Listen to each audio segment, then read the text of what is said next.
میں بلا تاخیر دعوت دیتا ہوں اپنے پیر و مرشد حضرت خواجہ پیر عبدالرحیم دامت برکاتہ العالیہ کی بارگاہ میں عرض و گزار ہے کہ آپ اپنے محبت بھرے خطاب سے ہمارے دلوں کو منور فرمائیں۔ نعرہ تکبیر، نعرہ تکبیر، نعرہ رسالت، نعرہ رسالت، نعرہ تحقیق۔ الرحمن الرحیم، اللهم صل على سيدنا ومولانا محمد وعلى آل سيدنا ومولانا محمد وبارك وسلم۔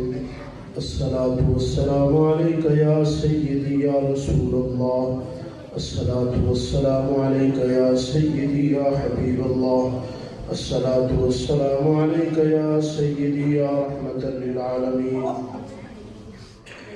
الحمد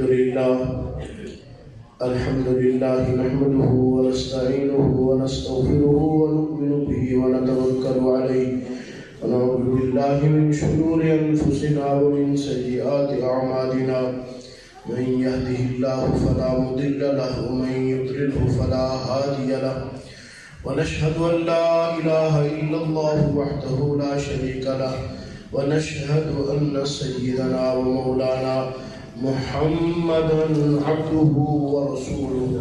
اللهم صل على سيدنا ومولانا محمد وعلى آل سيدنا ومولانا محمد وبارك وسلم۔ أما بعد، فأعوذ بالله من الشيطان الرجيم، بسم الله الرحمن الرحيم۔ والذي جاء بالصدق وصدق به أولئك هم المتقون۔ صدق الله مولانا العظيم وصدق رسوله النبي الكريم، ونحن على ذلك لمن الشاهدين والشاكرين، والحمد لله رب العالمين۔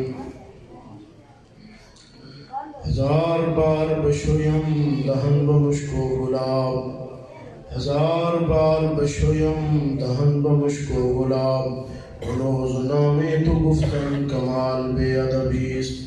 یا صاحب الجمال و یا سید البشر، من وجهك المنیر لقد نور القمر، لا يمكن الثناء كما كان حقه بعد خدا بزرگ توئی قصہ مختصر۔ میرے بزرگوں، دوستو، بھائیوں،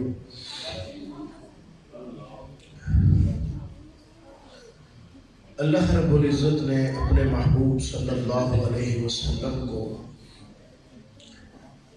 منبع عظمت اور منبع شان بنایا ہے۔ پیارے آقا علیہ السلام کو اللہ پاک نے عظمتوں کا مالک اور شانوں کا مالک بنایا ہے۔ کائنات میں جس کو شان ملی، جس کو عظمت ملی، وہ میرے آقا علیہ السلام کی نسبت سے ملی ہے، میرے آقا علیہ السلام کے دروازے سے ملی ہے۔ جو کچھ ملا میرے آقا کے دروازے سے ملا، حتیٰ کہ کائنات میں سب سے بڑے عہدے 4 عہدے ہیں، سب سے بڑے عہدے 4 ہیں: نبوت، صداقت، شہادت اور صالحیت۔ 4 عہدے ہیں۔ اللہ رب العزت جو عطا فرماتے ہیں یہ اللہ کی عطا سے ملتے ہیں۔ نبوت بھی عطا سے ملتی ہے، محنت سے، کسب سے اور عبادت سے نہیں ملتی، اللہ تعالیٰ کی عطا سے ملتی ہے۔ اور صداقت بھی اللہ رب العزت کی عطا سے نصیب ہوتی ہے۔ ولایت، صالحیت جس کا نام ہے، یہ بھی اللہ تعالیٰ کی عطا سے نصیب ہوتی ہے، اور شہادت بھی اللہ تعالیٰ کی عطا سے نصیب ہوتی ہے۔ اور یہ 4 مرتبے اللہ کریم نے پہلے اپنے محبوب صلی اللہ علیہ وسلم کو عطا فرمائے۔ اپنے محبوب کے وسیلے سے، آپ کے تصدق سے اللہ رب العزت نے نبوت کا عہدہ بھی سب سے پہلے اپنے محبوب صلی اللہ علیہ وسلم کو عطا فرمایا۔ بدء نبوت کا تاج بھی آمنہ کے لال صلی اللہ علیہ وسلم کے سر پر ہے، اور ختم نبوت کا تاج بھی آمنہ کے لال صلی اللہ علیہ وسلم کے سر پر ہے۔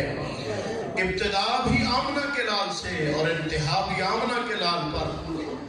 سب سے پہلے نبوت اگر عطا کی اللہ رب العزت نے تو اپنے محبوب صلی اللہ علیہ وسلم کو عطا فرمایا کنت نبیا وآدم بین الماء والطین، میں اس وقت نبی تھا جب آدم علیہ السلام ابھی گارے میں تھے، نبوت کا تاج سجایا ہوا تھا، نبوت سے آپ مزین تھے، نبوت آپ کو عطا ہو چکی تھی، مل چکی تھی، اور پھر آپ کے تصدق سے جس جس کو نبوت عطا کی میرے آقا کے تصدق اور وسیلے سے عطا کی۔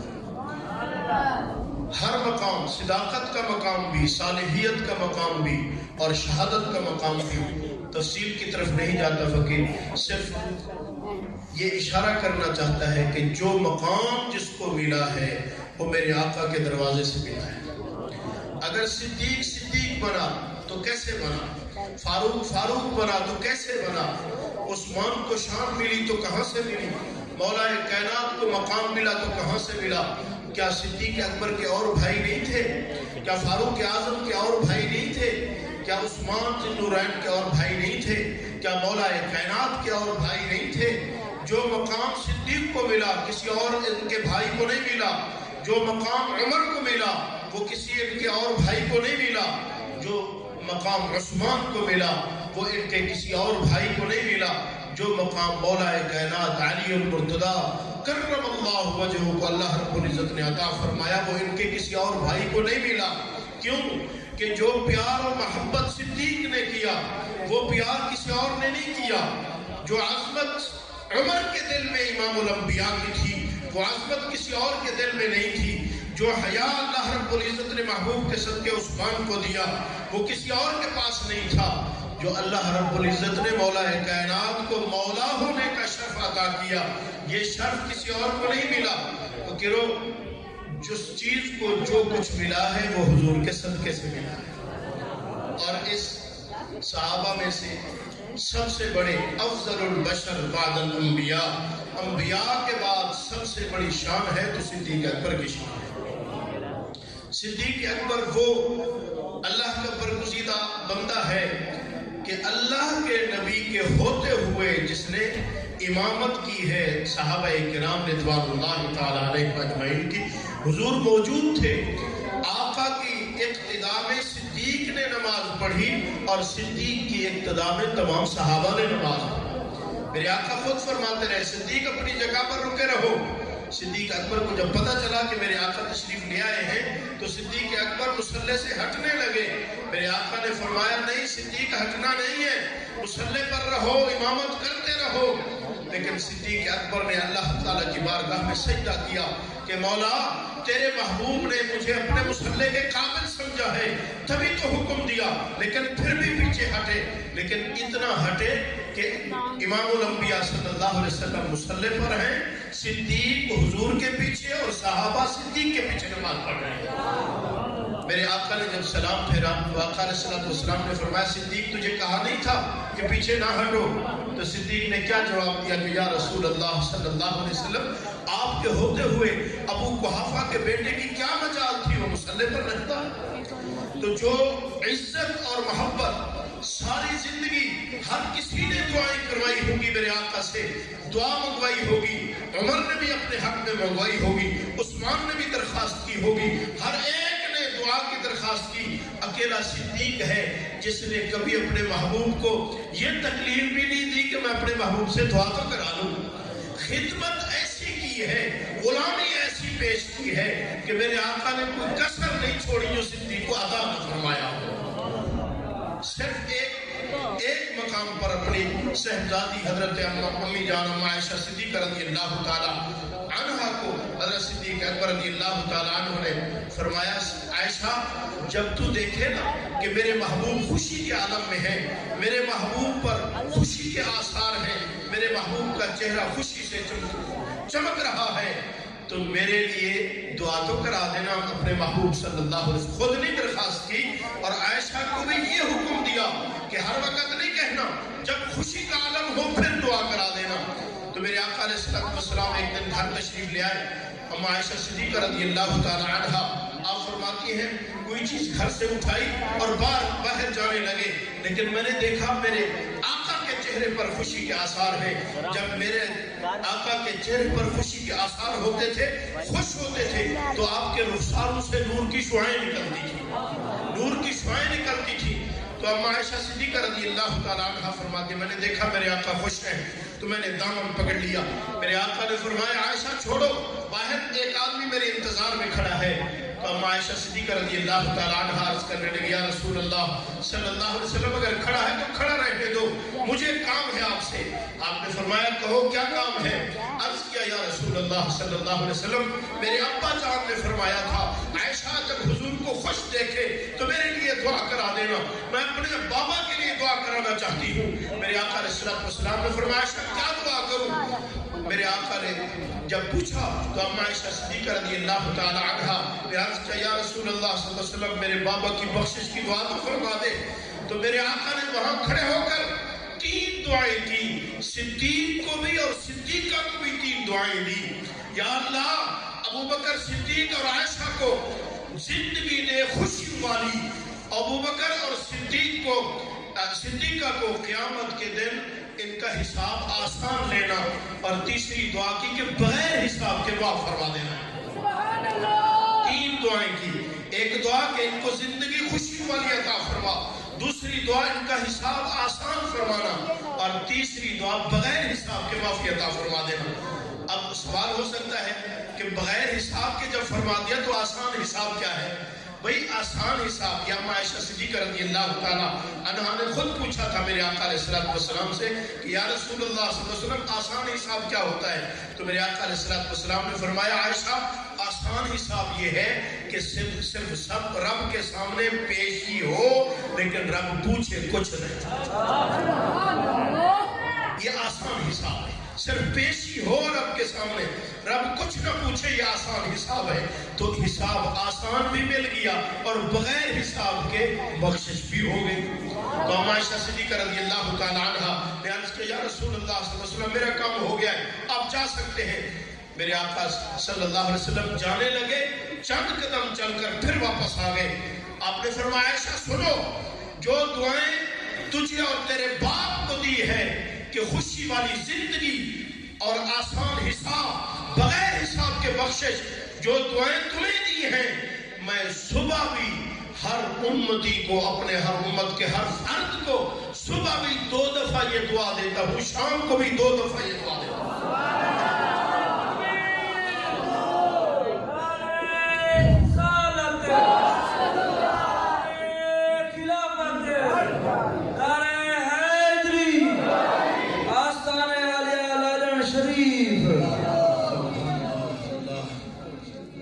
فقیر ہمیشہ عرض کرتا ہے فقیروں بڑوں سے، والدین سے، استاد سے اور شیخ سے ایک تو ہے دعا کروانا. استاد سے میرے لیے دعا کر دے، پیر سے میرے لیے دعا کر دے، ابو جان میرے لیے دعا کر دے، امی جان میرے لیے دعا کر دے. یہ دعا کروانی بھی چاہیے، یہ بھی طریقہ اچھا ہے. دعا ان سے منگوانی چاہیے، اپنے شیخ سے، اپنے استاد سے، اپنے والد سے، اپنی والدہ سے دعا کروانی چاہیے. لیکن اصل دعا یہ نہیں ہے. اصل دعا یہ ہے کہ والد کی، والدہ کی، استاد کی اور اپنے شیخ کی غلامی ایسی کرے، خدمت ایسی کرے، ان کو کہنا نہ پڑے، بغیر کہے دعا ادا کرے. اصل دعا وہ ہوتی ہے شیخ کی ایسی خدمت کرے کہ شیخ کے دل سے دعا نکلے، استاد کی ایسی غلامی کرے کہ استاد کے دل سے دعا نکلے، والد کی ایسی غلامی کرے، ایسی خدمت کرے ان کے دل سے خود دعا نکلے، اور والدہ کی ایسی غلامی کرے کہ والدہ کے دل سے خود بخود دعا نکلے. اصل دعا یہ ہوتی ہے.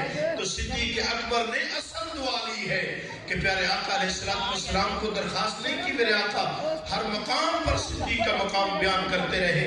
میرے آقا نے فرمایا ہر کسی کا مال میں استعمال تو کر لیتا ہوں لیکن بیگانہ سمجھ کر استعمال کرتا ہوں. اے صدیق جب تیرا مال میں استعمال کرتا ہوں بیگانہ سمجھ کر نہیں، میں اپنا مال سمجھ کر استعمال کرتا ہوں، میں اپنا مال سمجھ کر استعمال کرتا ہوں. تو گویا صدیق کو اپنا سمجھا، صدیق کے گھر کو اپنا سمجھا.